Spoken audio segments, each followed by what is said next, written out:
everyone, it's Michelle and welcome back to the Royal Daily Tea. Hope everyone is having a lovely weekend so far. So I wanted to let you know I did watch the movie The Lost King last night about Philippa Langley, the woman who discovered the burial remains of King Richard III in a parking lot. It was an adorable movie. I loved the movie and it really did pique my interest in King Richard III. Did we get it wrong, guys? Has he been villainized? Was he really a great king with his life cut short at the age of 32? Or was he really the villain and the man who killed the princess in the tower? There's a lot of people who believe that the Tudor history kind of rewrote history and called King Richard an usurper up until, I believe, 2018, when he was finally recognized as a king and put on the royal family's website, and he did have a burial fit for a king, all thanks to Philippa Langley. So I'm very fascinated about learning more about King Richard III. I think there's two camps of people, the ones who feel like he was an awful villainous king, and then other people who believe that there was another side to the man and that Shakespeare and history got it wrong. There's even a King Richard III society, I guess fan clubs of people who do believe that history got it wrong, and one of my followers is actually a part of the King Richard Society. So I'm very fascinated, and I'm definitely going to do a deep dive into King Richard III, and I might do a video about him on my other channel. But it's a very fascinating story, a very fascinating woman and movie. So if you have a chance, guys, it's playing for free on AMC Plus, and I believe it's streaming also on Hulu. So I want to give a very special shout out to one of my followers. Her name is Jan. She is an amazing artist. She sent me 2 hand-drawn photographs of Catherine, the Princess of Wales. She also has a Facebook page where she showcases her art called Jan's Creative Art. You guys, she is a phenomenal artist. She has a beautiful portrait of Charlotte and Prince Louis, and I love the 2 that she sent me of Catherine. Thank you so much, Jan, for being so thoughtful and kind and sending me these beautiful portraits that I'm going to proudly display in my home. But you guys, we have a lot of juicy royalty to get through today, so you know what to do. Sit back and relax, grab yourself a beverage, and let's get into the Royal Daily Tea. Now, Prince William just showed an adorable photograph to mark Father's Day with him surrounded by his children, Prince George, Princess Charlotte, and Prince Louis. Now, the adorable photograph was taken earlier this year at Windsor near their estate at Adelaide Cottage by photographer Millie Pinkleton. Now, William has previously said, quote, having children is the biggest life-changing moment. It really is.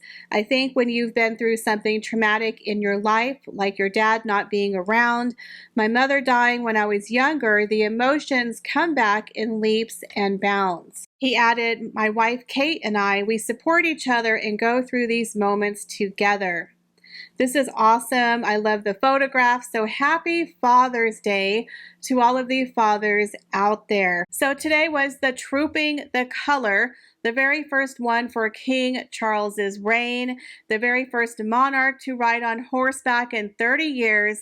And you guys, King Charles served up a side of king today. He looked every bit the role of a monarch. He looked very handsome, very kingly. There's something about a man in uniform, y'all, but Charles was serving it today.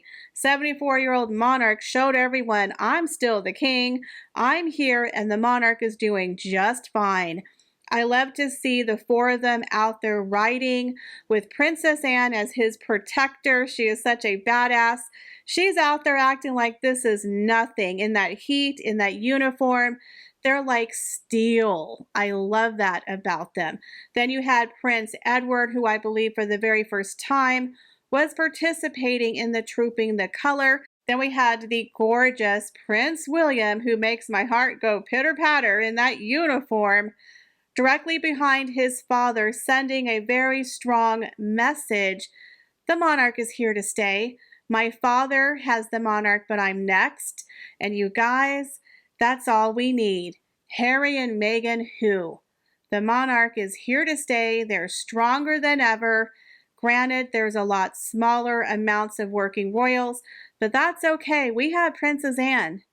We have Prince Edward. We have Sophie. We have Kate. We have William. And we have King Charles, who looked a lot like his father, Prince Philip. The British people, you do pomp and circumstance like nobody else. I love to watch all of the troops out there marching, especially the musicians on horseback. I can't get over that. Literally playing musical instruments while riding horses. It was a phenomenal event, very patriotic. Again, the British, you guys do pomp and circumstance like nobody else. And it was a very successful and historic day. So Queen Camilla and Catherine, the Princess of Wales, looked absolutely stunning and fabulous in their fashions today for trooping the color. Both of them made very bold statements and a huge departure from their normal looks. Now, Queen Camilla wore an outfit that was inspired by the Grenadier Guards in a very pretty, bold red color with a military-style jacket and black fascinator. She looks great in red, in my opinion, but many people were a little shocked to see that military-style outfit on Camilla, as we've never really seen that before, but I thought she looked absolutely stunning. So Catherine, the Princess of Wales, stunned us in her beautiful dark green military-styled ensemble with a wide rim hat, which is a huge departure from her normal look with her pastel coloring. But I love Catherine in a bold color. I do believe that Camilla and Catherine are taking a page out of the late Queen Elizabeth's handbook of wearing bright colors because you can see them more in a crowd. Now, people believe she wore this green color to pay homage with her association with her being the colonel of the Irish Guards. So I'm loving the fact that both Camilla and Catherine chose military-inspired ensembles. Now, on the jacket of Catherine's outfit, it has these blue navy-looking buttons, and I like the color of the blue and the green playing off of each other. So she paired her ensemble with the sapphire and diamond earrings that belonged to the late Princess Diana that she has worn on several occasions, and I thought it looked absolutely fabulous. So the interesting thing about Catherine's outfit today was she didn't go with her usual British designers like Catherine Walker or Andrew McQueen. Instead, she featured a Singapore designer by the name of Andrew Jin. So a lot of people believe it could be a nod to the Earthshot Prize, which is hosting in Singapore in November. I thought both of the ladies looked absolutely fabulous, choosing military-inspired ensembles to pay homage to their new roles within the royal family. I love when they change it up and they surprise us. Now, my favorites to watch at Trooping the Color were, of course, the Wales' children, Prince George, Princess Charlotte, and Prince Louis. Now, they were all donned in a very patriotic red, white, and blue, with Prince George and Prince Louis twinning in navy suits with red ties. Princess Charlotte wore a red and white sailor outfit with white flats, and it appears she had the same hairstyle of braids that she wore for the king's coronation. She looks every bit like the late queen. Every time I see her, she looks more and more like her. All three of the children are very well behaved. I love to see the three of them together. And of course, Prince Louis stole the show with some of his famous fun expressions. He is definitely one of those kids who's just very energetic. And I like the fact they embrace him, letting him be a kid, let him make some faces, let him have a little bit of fun. And for a little boy of his age, it's probably hard to stay still with all of the fun and excitement. But he definitely acts appropriately because big sister Princess Charlotte definitely keeps him in line. But I love to watch the Waleses up on the balcony because they are the future of the monarchy, and I can't wait to see all three of the children grow up and start working as royals. Well, it is 100% verified that Spotify has dumped Archetypes for season 2. Meghan Markle and Prince Harry and Spotify, their $20 million deal is donezo. That's right, the Duke and Duchess of Doolittle have been officially dumped by the streaming platform. But the most interesting part of that story is Bill Simmons, the head of podcast innovation and monetization at Spotify, didn't have the nicest things to say about Meghan Markle and Prince Harry. He pretty much called them effing grifters.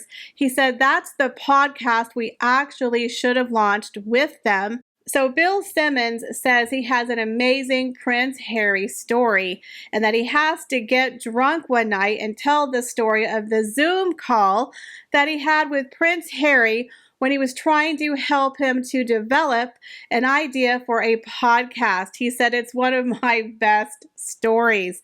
I would literally pay money to listen to that story. Now, Bill Simmons, he's not a guy who doesn't know what he's talking about. He actually has a $200 million deal with Spotify. He's a sports writer and he founded the sports and pop culture website and podcast network The Ringer, and he sold it to them in 2020 for $200 million. So apparently he's worth every penny, much like Harry and Meghan are not. Now, he also said on one of his previous podcasts that he was completely embarrassed that he was affiliated with the same company as Harry and Meghan. Again, I've told you before, A-listers don't want to be associated with Harry and Meghan. He said in one of his previous podcasts, "Shoot this guy to the sun. I'm so tired of this guy. Join the club, Bill." What does he bring to the table? He just whines about stuff and keeps giving interviews. Preaching to the choir, Bill. Preaching to the choir. Who gives a blank? Who cares about your life? You weren't even the favorite son. You live in effing Montecito and you just sell documentaries and podcasts and nobody cares what you have to say about anything unless you talk about the royal family and you just complain about them. Amen. Hallelujah. It's like he finally sees it. The rose-colored glasses that most of the world is finally taking off and they're waking up smelling the coffee that Harry and Meghan are full of shite. We've been saying this for the past 3 years, but now more people are finally coming out and admitting, I kind of can't stand them. They're annoying. They don't have any talent. All they do is whine. They complain. They're hypocrites. More and more A-listers are kind of coming out of the closet and speaking their real opinion. Now, of course, a lot of people like Mia Farrow, she spoke her truth and then quickly took it down because there is the Sussex squad, the flying monkeys, the sugars, who are still drinking the Kool-Aid. But more and more people, guys, are definitely coming to the truth that they're full of crap, that there's absolutely nothing there, that they are hollow vessels. Now, we know that people like Spotify and Netflix, these companies are having huge financial losses, and I don't think Harry and Meghan have brought anything to the table in regards to revenue for either of these streaming giants. So if you remember back in 2020 when Spotify first signed Harry and Meghan to the podcast deal, it was supposed to be a joint podcast with Harry and Meghan, and then very quickly it became the Meghan Markle Show. Now, this was after they announced that they were going to separate their brands, where Meghan Markle was going to have her own projects and Prince Harry was going to have his own projects, and therefore they came out with Archetypes for Meghan Markle. Now, there was a rumor that Prince Harry was going to develop his own podcast on mental health, so that definitely could have been what Bill was talking about when he was there to help Harry come up with an idea for his podcast, which, thank the Lord, never took off the ground. Now, insiders who are close to the streaming giant Spotify say one of the main reasons that they cut ties with Meghan Markle and Prince Harry was due to the productivity benchmark that, quite frankly, they didn't reach. They only produced 13 episodes in 2.5 years, and they tanked. Yeah, they sucked. There was that one Christmas episode which was cringe. It was Meghan talking about his accent and little Archie, laughing in the background. They really thought this was going to be so entertaining that whale sounds literally beat them in the ratings. Then we had Meghan's 12 episodes of Archetypes, which we all know what happened there. It was boring. Boring, stiff, negative, where Meghan just got her little jibes in at the royal family.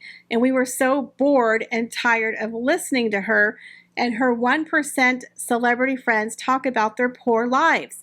Again, nobody wants to hear a bunch of celebrities talk about their lives. Now, of course, WME is coming out acting like it was a mutual decision that, Archetypes and Spotify parted ways mutually, which we all know is not true. And they also said the team behind Archetypes remained proud of the podcast they created at Spotify. Meghan is continuing to develop more content for the Archetypes audience on another platform. Well, good luck, sweetheart, because no one's going to pay you. You can go on any platform you want. Doesn't necessarily mean they're going to pay you money to go there. Now, look, Meghan Markle has lost half of her team for Archwell Audio. Rebecca Soninus has completely walked out, quit her job, and has thrown Meghan under the bus. We've mentioned this before, how she was extremely upset that she did all of the heavy lifting. She's the one who created the podcast. Meghan Markle just walked in and did her little 5% of the interviews, talked about herself, and walked out. She had 28 people on her team to help her produce the podcast, and she could only do 12 episodes in 2.5 years. I can do 12 episodes of YouTube in a month, okay? And I work a full-time job, and I do it all myself.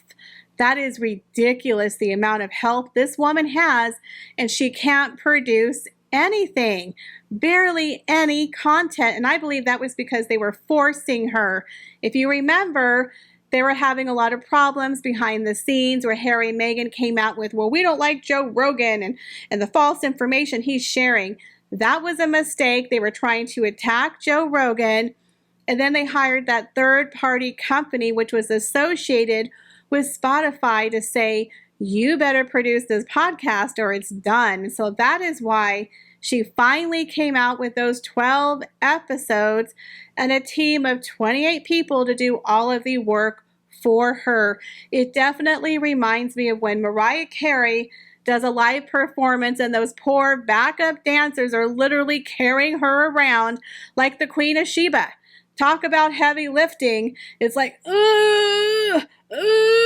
That's literally what they were doing to get Meghan Markle to produce the 12 episodes.